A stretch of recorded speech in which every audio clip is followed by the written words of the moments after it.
Всем привет! Мальчикам, девочкам, папам, мамам, бабушкам, дедушкам. Вы смотрите клуб путешественников.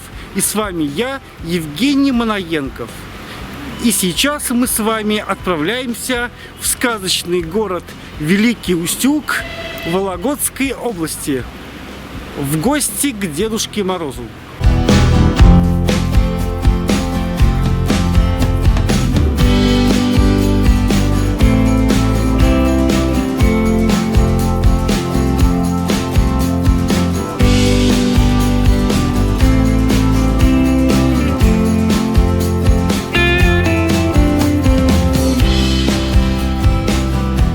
Мы отправляемся в Великий Устюг на поезде. Ехать 19 часов 30 минут.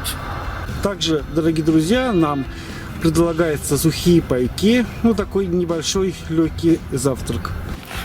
Посмотрим.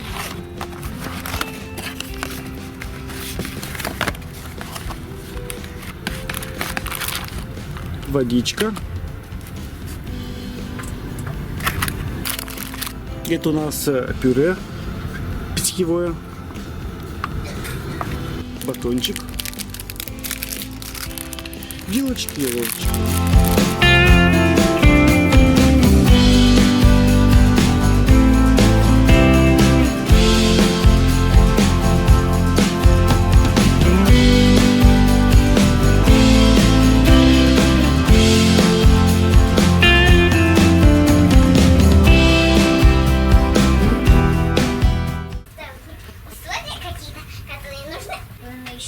Можно просто потеряться в вагоне. Как можно в таком коротком вагончике потеряться?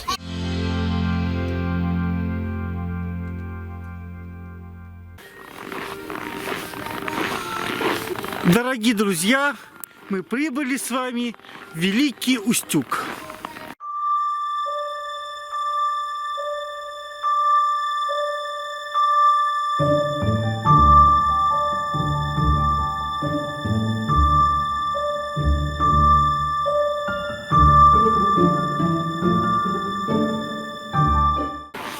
Сейчас я вам расскажу одну историю.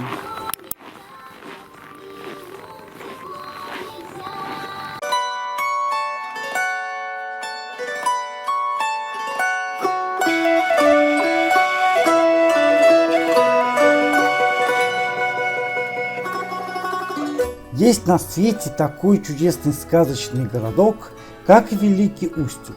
Он находится в Вологодской области нашей страны и славится своей богатой историей, красивой природой и тем, что считается родиной Деда Мороза. Еще с давних времен Великий Устюг является частью русской территории и одним из самых старых городов в России. Его основали еще в XII веке. Город раскинулся на берегу великолепной реки Суханы и был окружен прекрасными лесами и полями, в которых жили даже самые редкие и необычные животные. А еще там жили племена, которые занимались охотой, земледелием и изготовлением различных изделий из кожи. Великий Устюг не раз переживал нападения ярых и сильных племен и попадал под власть великих и знатных московских князей. Но несмотря на это, он всегда восстанавливался и становился еще больше и краше. Особенно город славился своими прекрасными деревянными храмами, которые были настоящими произведениями древнерусской архитектуры. Они украшали город и восхищали всех своей красотой, потому люди мечтали попасть туда и полюбоваться местными чудесами строительства. А еще Великий Устюг является родиной нашего дорогого Деда Мороза. Здесь находится его резиденция, и каждый год в декабре тысячи детей и взрослых съезжаются в Великий Устюг, чтобы увидеть настоящее волшебство, отпраздновать Новый год и встретиться с Дедом Морозом лично. Есть легенда о тереме Деда Мороза в Великом Устюге, которая рассказывает о двух братьях – Водолее и Морозе, которые когда-то жили в Вологде. Первый брат управлял реками и озерами в теплое время, посылая дождь на землю, а второй сковывал водоемы льдом зимой. Однако между братьями произошла ссора, и Мороз решил отправиться в странствие по всему северу. По прошествии времени Мороз понял, что его место в родном городе, и решил вернуться. Так путешествие привело его в Великий Устюг, где он решил построить самый красивый и резной терем, в котором потом и решил поселиться Дед Мороз. Поэтому теперь его так и называют – терем Деда Мороза. Но это еще не все. Великий Устюг был известен также своими мастерами, которые великолепно владели резьбой по дереву и другими народными ремеслами.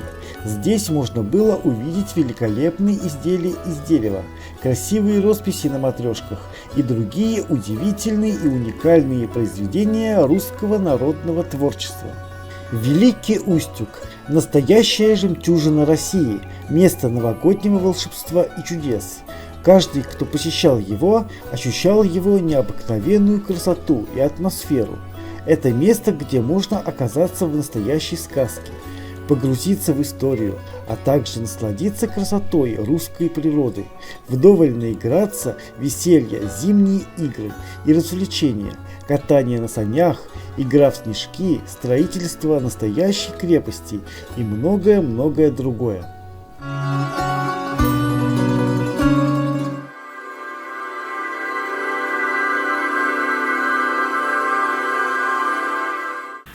Дорогие друзья, мы прибыли к нашей гостинице.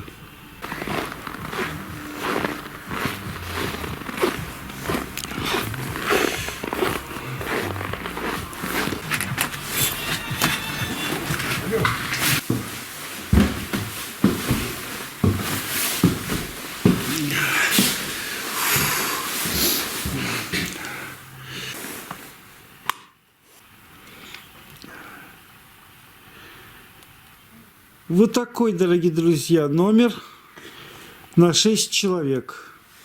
Чувствую, будет весело.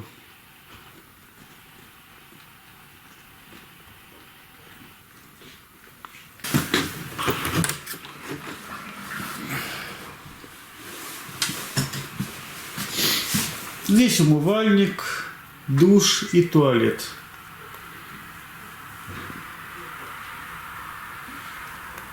Стоимость гостиницы 1500 рублей в сутки на одного взрослого человека. Ну а сейчас мы погуляем и посмотрим город.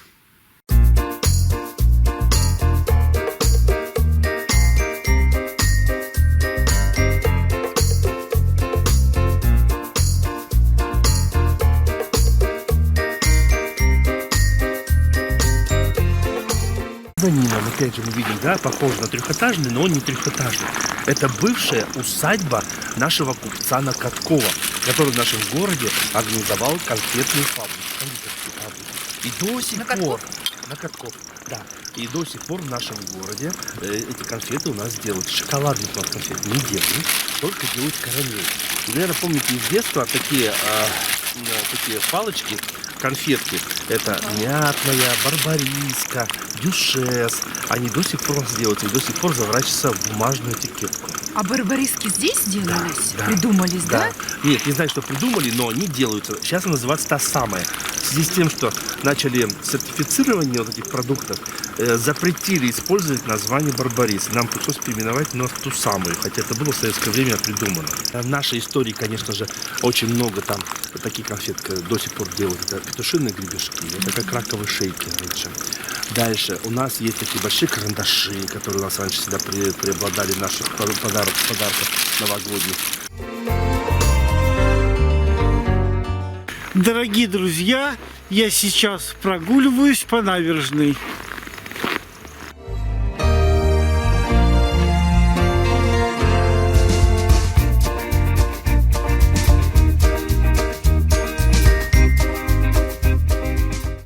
Ну что ж, здравствуйте, дорогие гости. Меня зовут Наталья. Я житель Великого Устюга, который зародился у нас в 1147 году. Создался. Откуда появилось название Устюг, я вам скажу откуда. Вот здесь находится река Сухана. И вот река Сухана вместе с рекой Юг впадают в Двину, и отсюда появилось название Устюг. Устье Юга. А почему тут у нас появился Дедушка Мороз? Потому что у нас есть такая деревня Морозовица. Поэтому и решили, что Дед Мороз должен проживать тут. И вот с 1998 года Дедушка Мороз живет здесь. И в этом году ему исполнилось 25 лет, этому проекту Деда Мороза. Ну а сколько лет Дедушке Морозу? Вы уж спросите у него самого. А он вам ответит, сколько же ему лет. А так, я хочу всех поздравить с Новым годом, пожелать счастья, удачи в Новом году.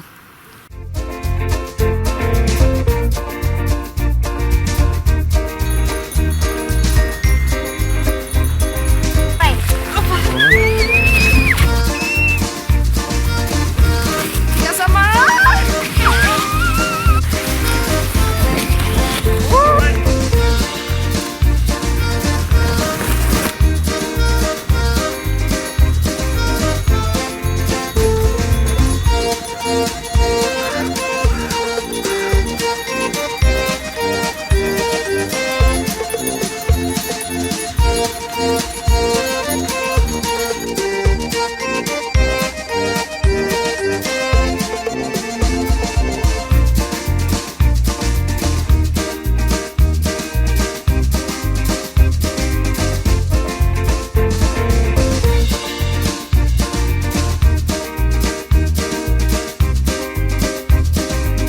Великий Устюг. Районный центр Вологодской области. Один из самых интересных городов русского севера.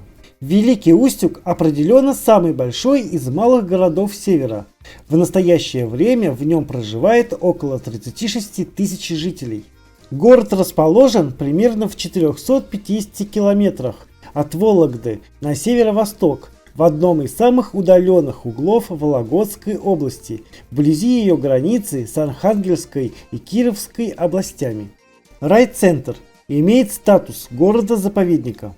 Великий Устюг вытянут вдоль левого берега реки Суханы, чуть выше места ее слияния с рекой Юг. Факт слияния двух рек нашел отражение как в названии города Усть-Юг, так и в его гербе. Союз двух рек имеет уже новое название – Северная Двина. Великий Устюг чрезвычайно богат достопримечательностями. В нем сохранилось впечатляющее количество замечательных храмов и купеческих домов 17-19 веков. Чтобы получить яркие и хорошие впечатления от действительно красивого города, можно порекомендовать начать знакомство с северными русскими городами именно с него. Дорогие друзья, мы находимся возле входа в музей новогодней и рождественской игрушки. Пойдемте посмотрим, какими были игрушки дореволюционные и советские. Сейчас на улице минус 36, заодно и погреемся.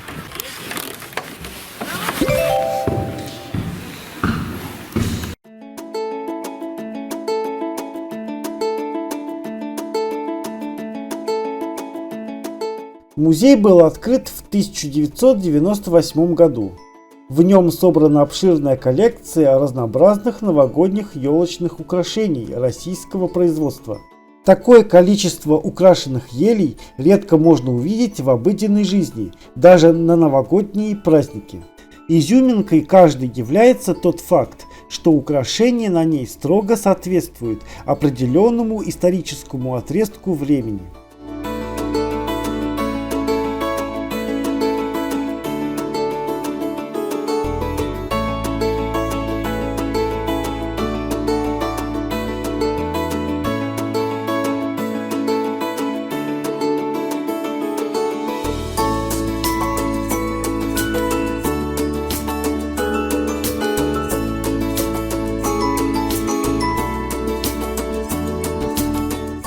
Здесь выставлены примеры елочных игрушек, начиная с начала 20 века, а историю целой огромной страны возможно проследить по изменению новогодних символов.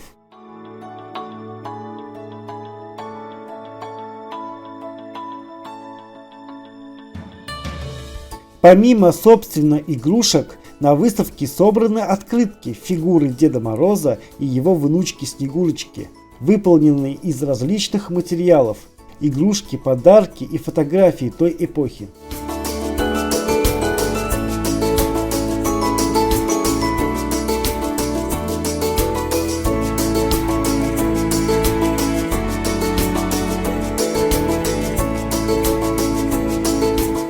Изучая и разглядывая все это, можно узнать много новой и интересной для каждого информации. Например, как выглядели одни из первых новогодних елей в нашей стране, какие подарки себе хотели дети, почему в наши дни мы украшаем ель, зачем на традиционном дереве каждый год должно появляться новое украшение и как его смастерить собственноручно. Об этих вещах и многом другом вы узнаете, посетив этот музей.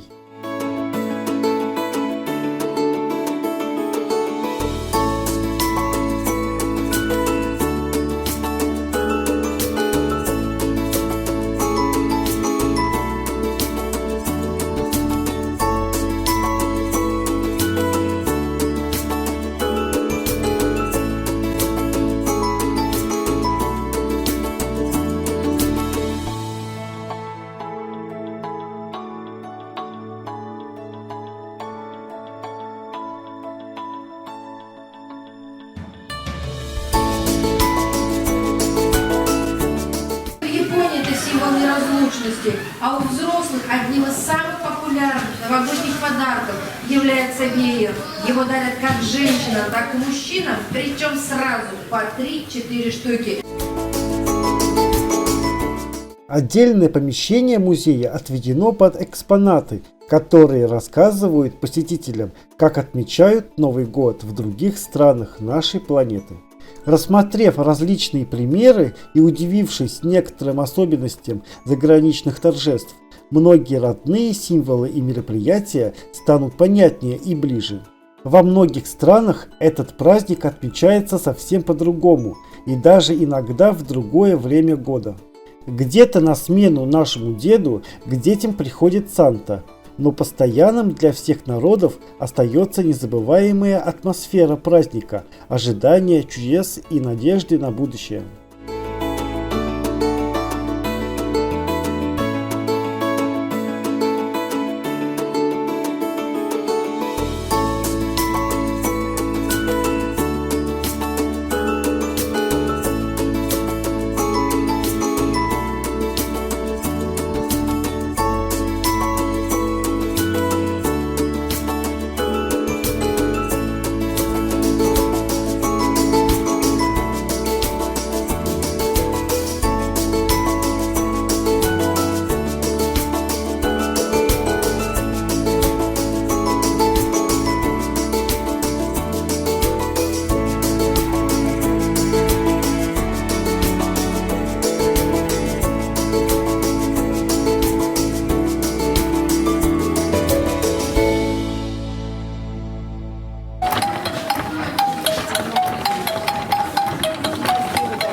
Сейчас мы сходим на почту Деда Мороза.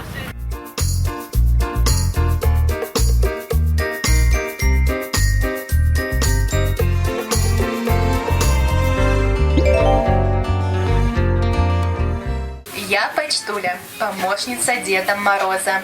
Велел мне Дедушка Мороз познакомить вас со всеми тонкостями работы настоящей сказочной почты. Почтовая служба Деда Мороза начала работать давно, и называлась она «Птичья». Бродил Дедушка Мороз по лесу, заглядывал в окна, а детишки тем временем оставляли свои рисунки с новогодними просьбами и пожеланиями на крыльце своего дома с припиской Деду Морозу. Эти письма забирали птицы, снегири, голуби, синицы и относили к Дедушке Морозу. Пока Дедушка Мороз отвечал на почту, Снегурочка кормила птиц, так как им предстоял нелегкий обратный путь. Но времена изменились. Дедушка Мороз поселился в Великом Устюге, и писем стало поступать очень много. И птицы уже не справлялись с бумажным потоком. И тогда Дедушка Мороз решил открыть свою настоящую сказочную почту и даже издал указ. Найдите его здесь, на стене. Повелеваю, стройте Великому Устюге просторную и удобную для помощников моих почту Деда Мороза, поскольку писем ко мне в отчину день ото дня прибывает изрядно. Дедушка Мороз, 2001 год.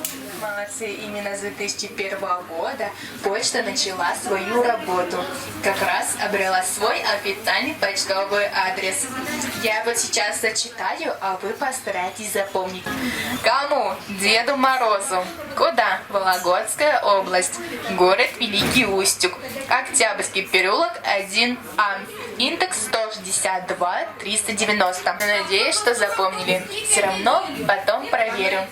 Но многие ребята все равно ошибались в написании адреса. Каких только адресов не было. И Лапландия Деду Морозу, Северный полюс Деда Мороза, Старый Устюг, Верхний Устюг. Но если есть на письме два самых главных слова, то это письмо обязательно попадет под нашу крышу. И, конечно же, это слова Деду Морозу. В этом состоит волшебство нашей почты. За все время на почту поступало более 4 миллионов писем. Каждый год приходит более 200 тысяч писем из разных уголков нашей страны. И не только. Почта Деда Мороза работает круглый год. Помощники из Зимнего волшебника разбирают письма и распределяют их на специальную карту, этажерку. Традиционно большое количество писем приходит из Москвы, Московской области, Санкт-Петербурга, Татарстана, Краснодарского края, Нижегородской, Свердловской, Архангельской областей, также из ближнего зарубежья, Казахстан, Белоруссия, из дальнего, Франция, Индия, Китай. Очень запомнилось Деду Морозу письмо Гухарда, мальчика, который проживает в маленьком городке под Берлином. Он удивил Деда Мороза о своей просьбе о Белом Рождестве. Как вы думаете, о чем это? Чтоб снег выпал. Отлично, все верно. И через год Дедушка Мороз получил новое письмо от этого мальчика с большой благодарностью. Спасибо большое, Дедушка Мороз. Снег был, но пролежал всего лишь 2 часа, но успел порадовать всех жителей нашего городка. Вот такие чудеса. Традиционно много писем приходит из Китая, Тайваня. Просьбы у них по сравнению с нашими ребятами очень скромные. Просят ручку, фотографию, блокнот. Также приходили письма из Шри-Ланки и Мальты. Письмо – важное средство коммуникации с семьей, с друзьями, близкими для обмена информацией и решения проблем. С развитием телеграфа, телефона, интернет-письма письма стали отправляться быстрее и наиболее эффективнее. Сейчас мы можем использовать мессенджеры для общения, либо электронную почту. А как вы думаете, какое письмо приятнее получать Дедушке Морозу? Написанное от руки или электронное? От руки. А почему от руки? Лучше нарисовано. Нарисовано еще почему? Что душу вкладываете? Душу вкладывает. Еще. Благодарность. Отлично. Все верно. Конечно. Чтобы написать электронное письмо, не требуется много времени. Достаточно иметь к себе какой-то гаджет с интернетом и написать. Как правило, человек не вкладывает в него в душу. Бумажное письмо куда приятнее, чем электронное. Приходят не только письма, но и подарки для самого кудесника. Присылают много фотографий, поделок, стихов и сказок. Все они, конечно же, не остаются без внимания. Всем старается помочь Дедушка Мороз. Всем письмо волшебное написать, ответом порадовать и в ответ свою волшебную силу вложить. Конечно, с большой радостью. Дедушка Мороз отвечает на письма добрые и творческие. А это самое волшебное место. Именно за этим столом Дедушка Мороз решает, что, когда и кому подарить. Здесь повсюду царит волшебство. И вы можете почувствовать силу этого волшебства, но только зависит все от вас. Главное, верить в сказку и чудеса. Дорогие гости, обратите внимание на эти ключи. Они все разные. Первый ключ от сундука достатка, второй от шкатулки любви, третий от ларца здоровья и четвертый от короба счастья. У вас сейчас есть уникальная возможность подержаться только за один из ключей, который откроет путь и на желаемое вами направление. И тогда волшебство дедушки исполнится. Но если вы возьметесь за все ключи сразу, то, увы, чудо не произойдет. Не торопитесь, подумайте. Я уже пошел. Ты Ребята, потрогал давайте. уже тоже? Нет. Иди потрогай. Какой-нибудь один ключик. Давай, вставай. Вставай, вот есть. Достаток, любовь, здоровье и счастье. Давай. Счастье, а ты что? Пощупай. Здоровье пощупай. Молодец. Письма регистрируются, разбираются по регионам, оформляются красочные конверты. Ну и, конечно, наклеиваются марки. Дедушка Мороз с интересом читает письма и сортирует. Например, письма с рисунками, различными поделками, стихами, песнями, сказками относят к категории творческих. В них добрые пожелания Дедушке Морозу и его помощникам. Эти письма добрые. Также есть и грустные письма от детей и взрослых, которые описывают свою трудную жизненную ситуацию. Есть и коллективные письма. Дедушка Мороз психолог, что ли? Да. Есть коллективные письма. Их тоже очень много. И есть письма, в которых всего 2 строчки. Дед Мороз пришли или подари мне. Вот пример такого письма. Девочка пишет: не здравствуйте, не до свидания. Дедушка Мороз, я хочу. Я хочу. И понеслась. Идет целый список того, что она попросила у Деда Мороза. 188 пожеланий у девочки. Я слепой. А вы бы смогли такое написать письмо? Это с удовольствием. И даже больше. Хорошо, тогда ждем. Как вы думаете, Дедушка Мороз что-нибудь подарил этой девочке? Нет. Точно? Вообще ничего? А Дед Мороз у нас добрый. Подарил всего один подарок из этих всех за стараний девочки. Можно писать письма самые разные. Маленькие, большие, короткие и очень длинные. Давайте найдем самое маленькое письмо в рамочке на этой стене. Покажите, я не вижу. Вот, правильно, вот самое маленькое письмо, где даже можно прочитать текст. Есть, конечно, чуть побольше. А сейчас давайте найдем самое большое письмо, самый большой конверт в этом кабинете. А вот он от 2 Б-класса города Саратов. Здесь много маленьких писем, где ребята пишут пожелания Дедушке Морозу и дополняют рисунками и фотографиями. И давайте найдем самое короткое письмо на этой стене из 5 слов. Вот правильно. Мальчик Феликс, побывав на обочине Дедушки Мороза, написал ему такое письмо. Привет, Дедушка Мороз. Ты крут. Мы с вами нашли самое короткое, самое маленькое и самое большое. Какое еще осталось найти? Самое длинное. Давайте его и А что найдем. там, 188 мало было, что ли? Да. Вот по желанию. А еще больше? Это самое большое по количеству пожеланий. Ну, я же говорю, Там по размеру. Это бывший рекордсмен из микрорайона Ньютона, город Челябинск. О! Но этот рекорд держался всего 3 дня. Есть еще длиннее.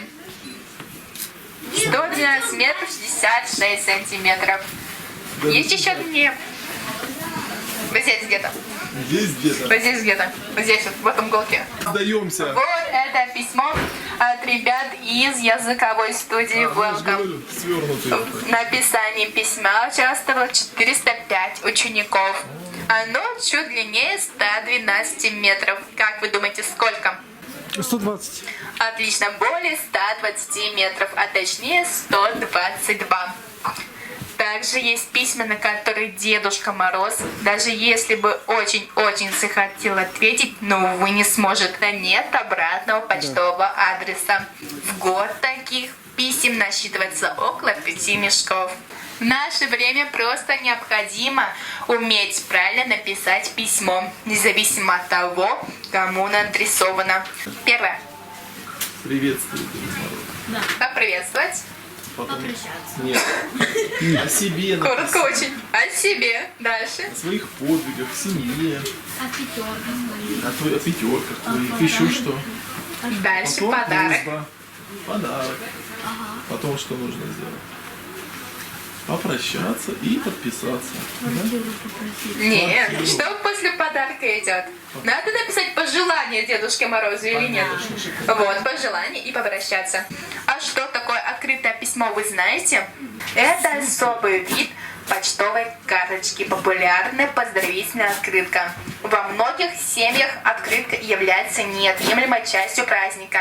Ведь когда мы получаем нарядную открытку, то вместе с ней частичку хорошего настроения. Согласны? Вот примерно открытки у нас находятся в кабинете. Вот недавно только прислали, поздравляли с днем рождения Деду Мороза. Вот самая большая открытка у нас на почте от ребят из 2 Б-класса города Усть-Урийска, Приморского края. Да ладно, это наши прислали, обалдеть. Самые первые письма, которые только сюда поступили в 2001-2002 году. Годах. Да, правильно. Как вы думаете, откуда эти письма? Ну, если воинская часть, значит, от военных. Хорошо, от военных или солдат. Как вы думаете, на чем сделано вот такое вот письмо? Береста. Береста это что? Кора. Кого? Берез. Какого берез? Отлично, кора березы. Этот конверт побывал на орбитальной станции Мир. В данном случае в этом письме ребята из космоса попросили успеть вернуться к Новому году. Также есть такие письма. Это телеграмма. Вот мы хотим вам подарить вот такую замечательную открытку от Деда Мороза и от помощников, которую больше, кроме как на почтенной экскурсии, нигде не найдете. Вы можете ее заполнить и отправить или оставить себе на память, либо подарить своим друзьям и близким. Если вы будете отправлять эту открытку Деду Морозу, то можно сделать это у нас, положив в ящик. А если хотите отправить своим родственникам, то можете обратиться к почтуле, она тогда отправит. Хорошо?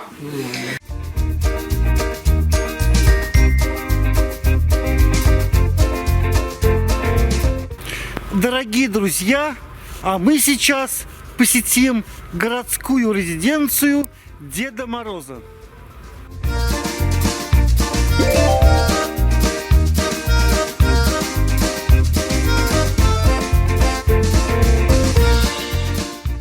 Я его помощница, хранительница времени, и приглашаю вас в удивительное путешествие. Проходите, пожалуйста, в первый зал.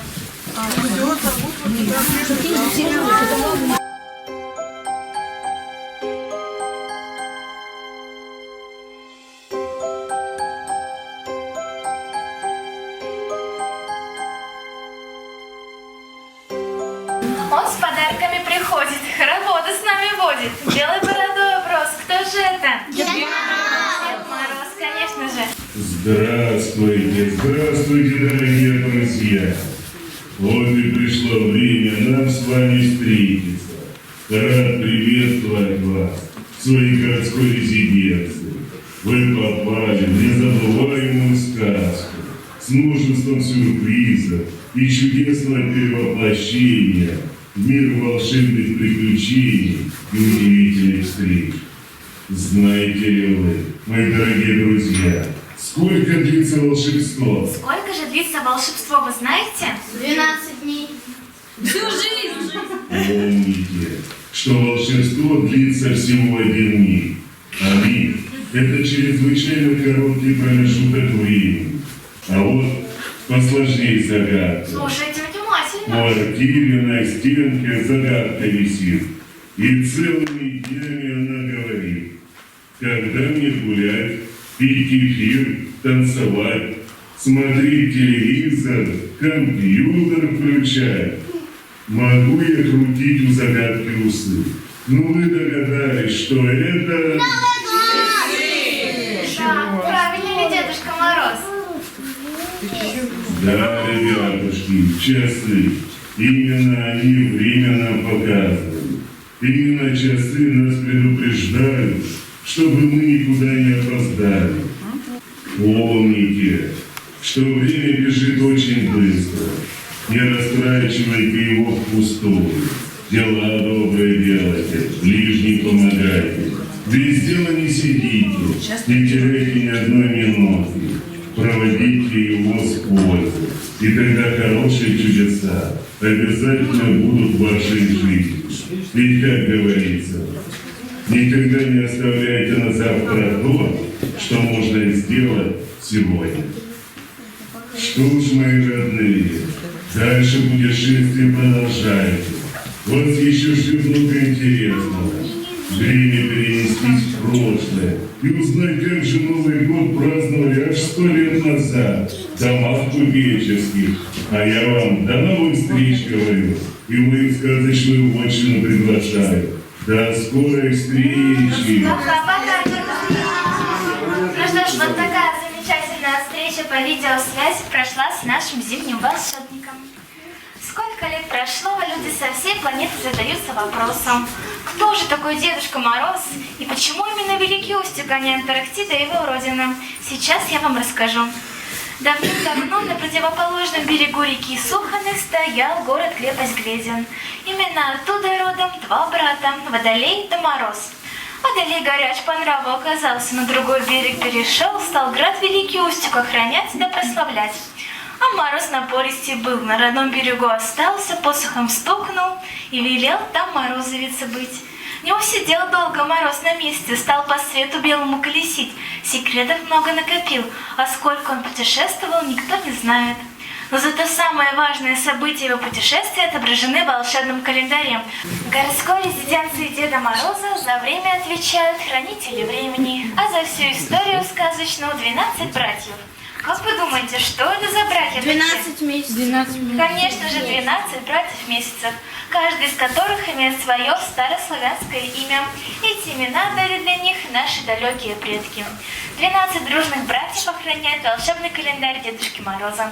Календарь крутись-вертись, время вспять оборотись. Наступает 1700 год. А знаете ли вы, какое важное событие произошло в этом году? Нет.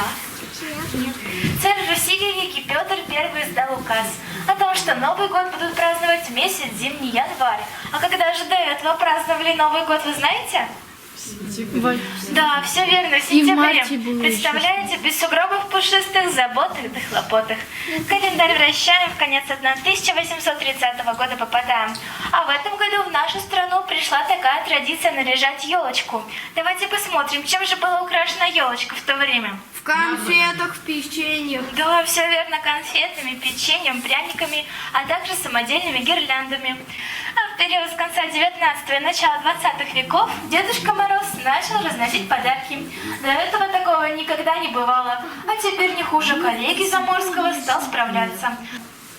А в 1903 году малоизвестная поэтесса Раиса Кудашева написала стих на новогоднюю тематику и поместила в журнал «Малютка». А позже композитор Леонид Бекман подобрал музыку. И таким образом получился негласный гимн Нового года. Знаете ли вы эту песенку? В лесу родилась елочка. В лесу родилась елочка, все верно. А в 1935 году Дедушку Мороза провозгласили главным волшебником этого праздника, а Снегурку его помощницей. Ну а позже в Доме Союзов прошла елка для самых талантливых детей со всего Советского Союза. А теперь, дорогие гости, поднимите, пожалуйста, глазки к нашему небосводу. Посмотрите, сколько звездочек на небе, столько волшебников на земле. Каждый из волшебников выбрал кого-то из вас. И именно для вас творит чудеса.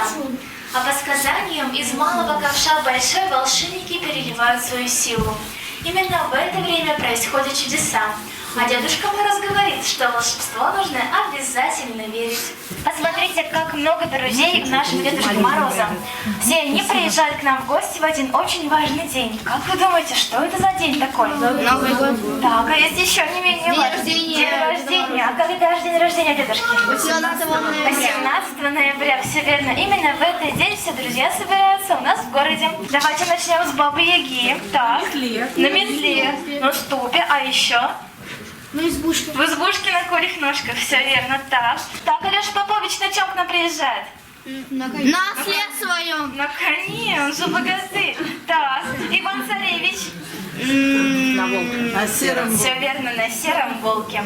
У Дедушки Мороза очень много друзей, также у него немало и помощников. Как вы думаете, кто же в этом зале является помощником дедушки? Снеговики, все верно, они охраняют волшебное место.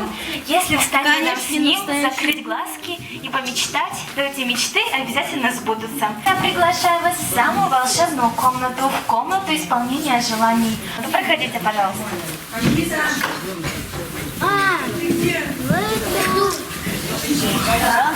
Мы с вами попали в самую волшебную комнату, в комнату исполнения желаний. Именно здесь находится самый первый трон Дедушки Мороза, который был изготовлен двумя прикаусовскими мастерами, используя промысел резьба по дереву. Он из прошлого века, даже из прошлого тысячелетия. А на рубеже веков в этом зале произошла грандиозная встреча двух зимних волшебников. С тех пор силы волшебной в этом зале в 2 раза больше стало. Хоть и не видна она глазу человеческому, зато ее можно почувствовать. Эта сила помогает добро вершить на всей нашей планете. Много тогда дел обсудили зимние волшебники, а самое главное, подписали документ важный, который находится вот там. Пожелали они, чтобы в новом столетии люди как можно больше добрых дел творили. Здесь ему помогают весы добрых дел. На одну чашу весов Дедушка Мороз кладет мешочки с наименованием доброго дела, а на другую волшебные кирки с определенной надписью «Умница, молодец, добрый помощник».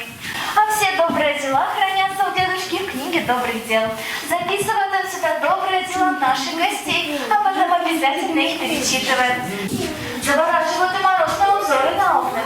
Бывает, сидит Дедушка Мороз с темными зимними вечерами, в них всматривается, да события радостно вспоминает, а бывает и за вами наблюдает. Эти морозные узоры про вас сказывают, а всю правду и рассказывают. А в мире миллионы мальчишек и девчонок, которые ждут подарков на Новый год. С виду прост, а если приложить немного усилий, то произойдет чудо.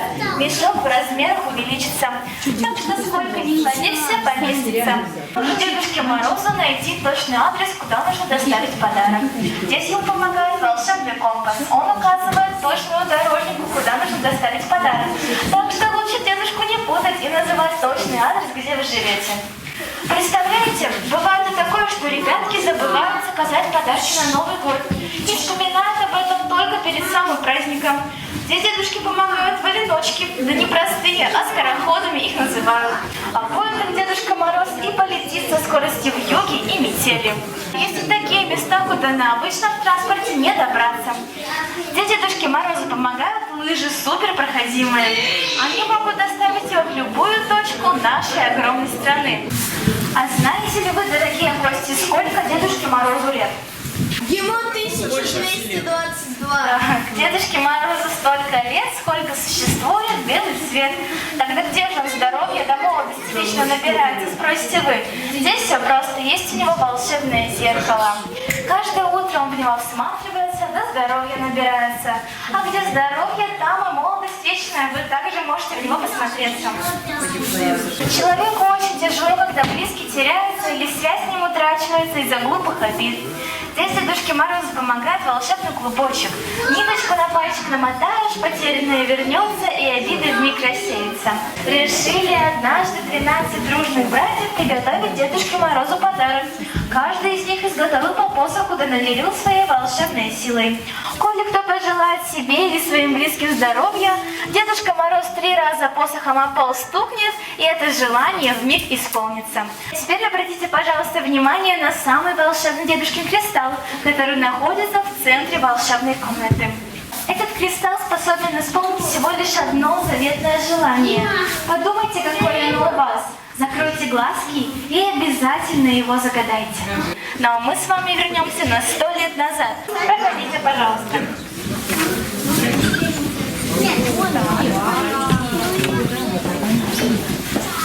Уважаемые гости, проходите, пожалуйста, присаживайтесь. Ни один Новый год не обходился без елочки. Как вы думаете, где же купец брал елку? Так. А вот в лес купец не ходил, сугробы не топтал. Походил он на базар, чтобы себя показать, да елочку купить. Выбирал такую елку, чтобы она была не меньше 3 метров и доставала до самого потолка. Елочка на то время стоила 3 рубля. За эти денежки можно было купить целого теленочка, но купец на праздник денег не жалел. Когда же зимняя красавица была установлена, ее было принято наряжать. Обязательно должно было быть не менее 12 блюд. Одним из таких являлся хлеб. Хлеб всему голова. Хозяюшки выделяли целый день на выпечку свежего и мягкого хлеба. Также запекали или же целиком отваривали рыбу. Чаще всего это была осетрина. На столе стояла такая каша, как кутья, и такой напиток, как узвар. Но признаком достатка и благополучия купца был запеченный молочный поросеночек. Всей семьей садились и встречали этот замечательный праздник. Сейчас мы с вами знаем, что быть волшебником не так-то просто. Нужно исполнять миллионы желаний, уметь пользоваться большим количеством волшебных предметов. Но наш Дедушка Мороз помнит историю и чтит традиции. Поэтому свою гостиную он оформил так, как раньше купцы украшали свои гостиные перед Новым годом и Рождеством. Дорогие друзья, а теперь пришло время пообедать. Пойдемте в столовую.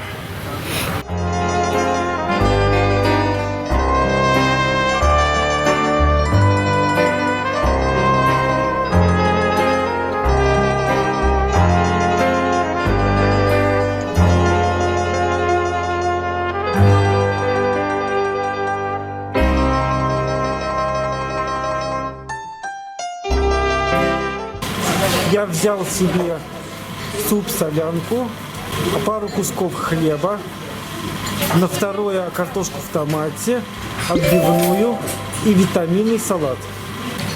Стоимость обеда 638 рублей.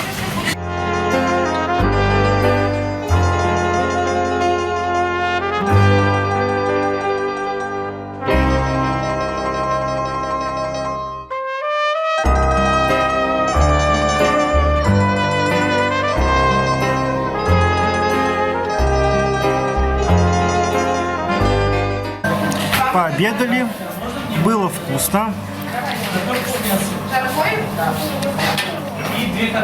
А теперь мы отправляемся на вотчину к Деду Морозу.